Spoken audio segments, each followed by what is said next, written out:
Oh, we had some technical problems, but I do believe we're live. So that only leaves me to say hello and welcome to another fun filled edition of Adam's Music Box. It's the Saturday edition where we do our live streams. So, a controversial title for a controversial subject. And this is Did Rock Music Die with the Suburbs? So let's get the complaints out of the way from the beginning. But rock music isn't dead? Well, no, not completely, but it's starting to smell funny, as Frank Zappa once said about jazz.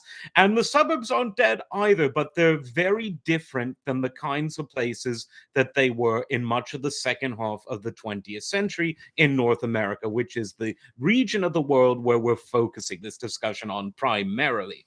Now, um, let's try to explore what I mean by this. Now, when you really think about it, rock and roll and the suburbs had a very similar origin in terms of time, not in terms of anything else, but in terms of time. And we know that causation doesn't equal, we know rather that correlation doesn't equal causation, but there are some interesting things to explore here. Now, the suburbs of North America really began in the United States in the decade following the Second World War. And in the 50s and into the 60s, there was just a boom of these suburbs in just about every part of the United States. They looked somewhat different in the Midwest versus the West or the South versus the Northeast, but the basic model was relatively similar. You had areas that were purely residential, that were generally detached by roadways from the grid systems of urban environments. You had houses that, for the price, were large, they were comfortable, they had a garage, they had, you can close your eyes and imagine it. You all know what suburbs look like, unless you're listening from a part of the world that never had them, in which case, welcome, because we're going to talk about something totally new in that case. Now, rock and roll has its origins in the early to mid 1950s. 1954-ish is around the time that Rock Around the Clock came out. This is when Chuck Berry and Little Richard were coming up. So 54, 55 is generally the beginning of rock and roll. And of course, it's in a musical sense, it is a direct sort of product of the evolution of R&B music. In fact, early rock and roll and rhythm and blues were very similar, and many of the same artists would have been totally comfortable, or at least they wouldn't have been uncomfortable by being labeled as either. Now, rock and roll did not come from the suburbs by any means. Rock and roll came from a trend in music that was going on in the 50 years or so before rock and roll, and this was the migration of Black Americans from the southern states during the time of Jim Crow to the northern industrial states. And this included parts of the Midwest, so Illinois, Michigan, Wisconsin, Ohio. It included the East, New York, Pennsylvania, Massachusetts, and to later on, but in big numbers, to California and other parts of the West. And musically, something happened at this time too, which is the blues from the Delta plugged into amplifiers, and that became R&B, which then became early rock and roll. But rock and roll was unique to R&B because it was a kind of music that was, in its very early form, adopted and adapted by white musicians for white audiences. And the person who did this sort of originally, most sort of in a most visible way, was Bill Haley of Bill Haley and the Comets. Now, if you took away his guitar, he looked like he could have been a small town insurance salesman or a Chevrolet salesman. But of course, not long after that, someone who had a much more sexed up look was Elvis Presley. And rock and roll at that point was here to stay, at least for the next 50 years. And it was something where music that had its origins in Black American culture began to be both performed by and perhaps most importantly consumed by white American culture. Now, as rock and roll continues through the 60s, it continues to be solidified as an increasingly white musical form, even though the white musicians making the music grew up listening to a lot of Black American music. This included the white American musicians making rock and roll and those from Britain and other parts of Europe. Think The Who, the Beatles, the Kings, particularly the Animals. The Animals were essentially R&B dressed up as rock and roll, but again, white from Europe. Um, Now, what does all this mean? We've heard this all before. Well, the suburbs are the place where white families are increasingly finding themselves living in the 50s and 60s. It just made good economic sense. You could get more bang for your buck than in an urban center, yet it catered to all of the urban conveniences that would have been difficult to come by if you decided to, let's say, leave central Philadelphia and move to a rural part of Tennessee in the 1960s. So the suburbs continued to grow in the 50s and 60s. Building was slowed a bit in the 70s because of economic issues, but in the 80s, the new suburbs continued to be built, particularly in the western parts of the US and parts of Canada that weren't previously as developed. And so we have an interesting story. Now, by the 70s, rock and roll had become a very mature form of music. To be sure, there were still artists in the rock scene that were creating music that was political and rebellious, but the name rock or rock and roll, it didn't scare people by the time you get to the 70s. People had been there, done that. There was the 50s culture of rock and roll, which then became something different in the Vietnam era of the 60s. And by the 70s, it was the most important form of popular music. The idiom of rock and roll, and I've talked about this before, began informing every other genre of music. In other words, it conquered pop, because pop just means popular. And the musical idiom, the musical style of pop music in any generation tends to be informed by whatever the most domineering genre is. So jazz became a big thing in the 20s. And even as jazz became more niche and it became something more for virtuosos as opposed to mainstream musicians in the 40s, 50s, and 60s, bebop, hard bop, modal jazz, then jazz fusion and avant garde. In spite of the fact that jazz retreated from the mainstream at that time, the pop music of the 50s and 60s was still very much informed by the musical idiom of jazz. Think the swinging bands that would back Sinatra, people like Count Basie, etc. Think of Dean Martin. All of it had a bit of a swing to it. But then by the end of the 60s, you get people like Frank Sinatra in backgrounds, in musical backdrops, if you will, that are more rock based. His albums that he did sort of from the late 60s on to the early 70s, he was covering the Beatles, he was covering Joni Mitchell songs, he was covering Paul Anka, who had his feet in both worlds, but in many ways he was a rock and roll guy. And so rock and roll by the 70s, it wasn't threatening, it wasn't rebellious. Andy Williams, Frank Sinatra, the aging but still incredibly successful and talented pop musicians, pop singers, were adopting this as a musical idiom. But the new styles of rock that developed in the 70s were, as I said, increasingly white, but more importantly, sociologically, increasingly suburban. And I'm talking about both the people making the music and the people consuming the music.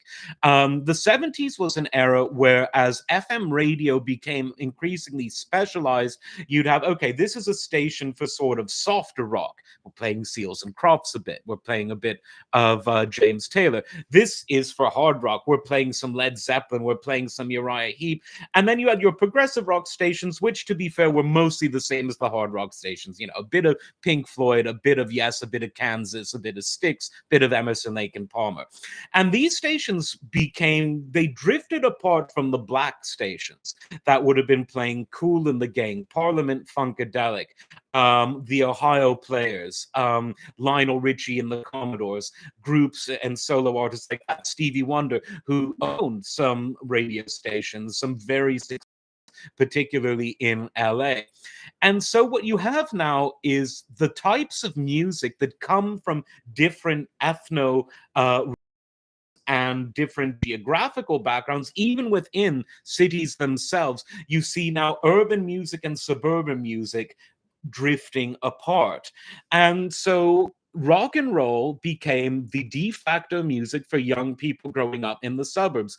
If you were growing up as a 17, 16-year-old in your typical white suburban house in North America, you would have been listening to Boston and Foreigner and Styx and the Doobie Brothers and the Eagles and bands like that. Um, to take things a step further, I would say that it's even more male. So we've got suburban, we've got young, you've got white, you've got male. That is your demographic for the modern AOR and progressive and hard rock that was totally dominant in the 70s and the 80s. The reason that I say male is that, let's say there's a guy called John who lives in a typical suburb, and he's got, like I said, the Bostons, the Foreigners, the Journeys, the Yes, bands like that. His sister might be a bit more into disco because, in general, I know it's a cliche, but why do men go dancing to find a woman? Why do women go dancing? Well, apparently, some women actually just really like it. Who would have thought? And so the female, the sister in the family, who's the same age, might be listening to the Saturday Night Fever soundtrack, or a bit of Diana Ross, or a bit of Gloria, or things like that, the more disco-y side of things, where the male kid would be, oh, disco sucks, I'm going to go see this new band called Van Halen, and then we're going to see, oh, Boston has a second album, Don't Look Back, have to check that out. Again, nothing groundbreaking here. I'm just sort of painting a picture of the reality of the day. Now, if rock and roll ceased to be threatening, but instead became an outlet for virtuosic musicians who created album-oriented and progressive rock, the 80s was an extension of this. But not only was rock and roll mainstream in the 80s, rock and roll became a place for family-friendly Hollywood films. So we went from sort of Easy Rider in the 60s, and rock and roll was still threatening, which was the opposite of a family friendly film, to now in the 80s, you have sort of the PG and PG 13 films. You have Bill and Ted's Excellent Adventure. You have Ferris Bueller's Day Off. Into the slightly more R-rated category, you have Fast Times at Ridgemont High and Porky's, and all of these movies, interesting thing in Slip there, they looked and sounded and smelled like white, young, male, suburban people who like rock and roll. And this really reached its apex with Wayne's World, a group of characters that really parodied, but from a position of love, this archetypal suburban young white male whose main goal in life was to rock out. They were singing Bohemian Rhapsody in their car. They were interviewing the guys from Aerosmith on their cable access channel, which was the YouTube of its day for young people, for shows like this, that sort of thing. And the 90s, suburbs were still a very important part of the social North American fabric in the 90s, but some cracks were starting to show. Now, even before these cracks started to show, rock and roll, in terms of the image of it and the philosophy of it, always had a difficult relationship with the suburbs. If you're going on stage as Dee Snider and Twisted Sister or the guys in Kiss, you don't want to portray an image of a suburban household. You want to portray images of bad boys on motorcycles, or of fantastical images of monsters and demons like Dio. You want to, in other words, take people psychologically as far from the suburbs as you can get. Because this music, like a lot of art, it is a form of escapism, and the Wayne's World thing really sort of demonstrated that in the comedic setting. These were two guys who were relatively low IQ, but because they were living in a wealthy country with well off enough parents, it was a time when you could afford to be someone who wasn't a Vivek Ramaswamy or an Elon Musk and still not be homeless. My, how things have changed in many ways. And so it was a product of a different era, and they lovingly mocked this sort of stereotype. But remember when I said that rock and roll was a form of escapism at this time? Well, that is when some of the things started to crack. In the 80s, you perhaps ironically had the most suburban of all suburban bands, Rush, come out with a song called Suburbs, which criticized the suburbs as a place where it was essentially bereft rift of culture, and beneath the surface of everything being clean and safe and prosperous, there were things like bullying and conformity. And it made an interesting social statement, written not from a radical leftist perspective, but from a libertarian perspective, because Neil Peart, the drummer and lyricist for Rush, was very much a libertarian type of person.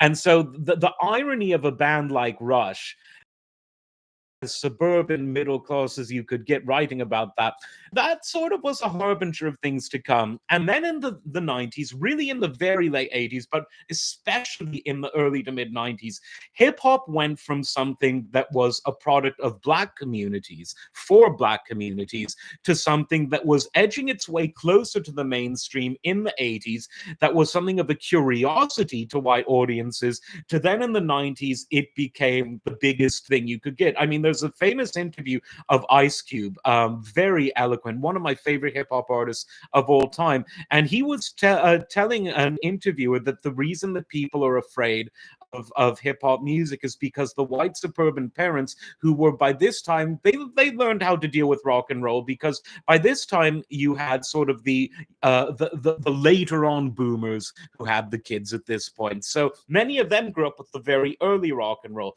They would be sensitized to it. And then comes hip hop, and the boomers had a reaction to their kids listening to hip hop, much like the greatest generation, the World War II generation parents had to their kids listening to Elvis Presley and Jerry Lewis.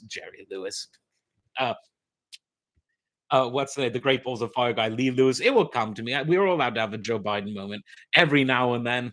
But then the boomers gave birth to kids who turned to hip hop in the 90s. And why? It offered a form of realism that rock and roll had started to stray from. And the hip hop, particularly the reality raps, or as the industry called it, gangster rap, it really became big. In the interview, Ice Cube mentioned that Ice T, no relation for those of you who don't know hip hop, talked about how the kids are taking down their Journey and Bon Jovi posters, and they're putting up NWA and Ice T and Dr. Dre posters. Well, Dr. Dre was NWA. Let's not get ahead of ourselves. So by the 90s, when Dr. Dre came out with his first solo album, The Chronic, and followed up with producing Snoop Dogg's Doggy Style, hip hop really was where people went to get that same feeling that you could get from rock and roll. But there were some subtle differences, and that's why the suburbs start to be less important. From a physical point of view, the suburbs were tailor made for rock and roll. Most houses had a one or two car garage, and that was the perfect place. Joe's Garage by Frank Zappa, anyone? Um, we put the amp in the corner over by the Dodge. It was the perfect place to start a rock and roll band. In the same way that, let's say, hip hop it came from parts of New York City where people didn't live in suburbs. They lived in apartments and tenements. And it was something where if you plugged the turntable into the street light on a warm summer's night, you and your friends could have a musical experience for very little money outdoors. These were from communities where the parents couldn't afford instruments for their kids, let alone a big two-car garage to perform them in. And so now we're seeing the suburbs becoming less physically relevant to the style of music that is slowly but surely dominating on the pop charts. Because just as rock and roll became the dominant idiom of pop music by the 60s, and this also into the 70s and 80s, by the 90s, you see hip hop challenging rock music as this dominant musical idiom. Into the early 2000s, this sort of challenge continued, but hip hop won. Hip hop became the dominant musical idiom of the pop music of the 21st century. And in a watered down form, the kinds of instrumentations, the drum machines, the samples, the synths, that is still the dominant musical idiom. Gone are the electric guitars and the big drum sets, the musical instruments that help to define this musical idiom of rock and roll. So the suburbs began to lose their utility as a place where rock bands could be born. But then comes the Great Recession, which is the first big moment that the suburbs started to be threatened as this cloistered environment for families. You saw a huge economic collapse where mortgages were given by people who couldn't make the monthly payments, and banks started to repossess the suburbs. And life at this point started to get a lot more expensive, and young people, as a result, didn't have families, or if they did, the families weren't as large. So, again, this idea of the suburbs as a cradle of the family, the nuclear family, started to become less important as well. And all of this was happening as rock music sunk further and further back from the mainstream of pop culture. Were these things directly related? Surprise, I don't really think so. But I do think that there was definitely something of a symbiotic relationship. Gone was the garage lost its utility as a place where a band could be started. North America became less white, and therefore the new people from different parts of the world coming in didn't have those shared experiences of going to a Van Halen concert and then driving back to the suburbs that people would have in the late 70s and in the 80s. The entire fabric of society, for economic reasons, was beginning to change. Fewer people could afford these suburban homes. They went from affordable to unaffordable. In some states, they went to being totally unaffordable. And now the homes that were built for modest families in suburbs are the same price that sort of the luxury homes for rock stars would have cost just a few short years before. And like I said, family size, certainly among the white and black population, tending to get smaller. And so as suburbs became something that took on a different meaning, so too did rock. Now, the suburbs, most of them are still physically there. Gavin Newsom doesn't like that, but in that he's the governor of California, for those not familiar. So they're physically there, but their purpose, their demographics, their sociology, and their economic situation, the economic access points to these suburbs are very different. Music has also changed very much for the reasons that I mentioned. And in that sense, you can really say that while the rise and fall of both weren't related, they did have some interesting parallels. Rock and roll and the suburbs rose up at relatively the same time, and they declined at relatively the same time.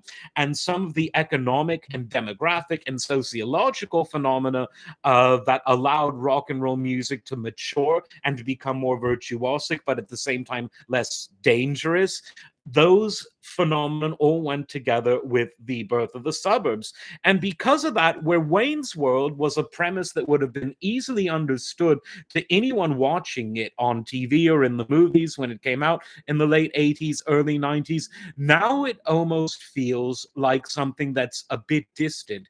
Did these people really exist?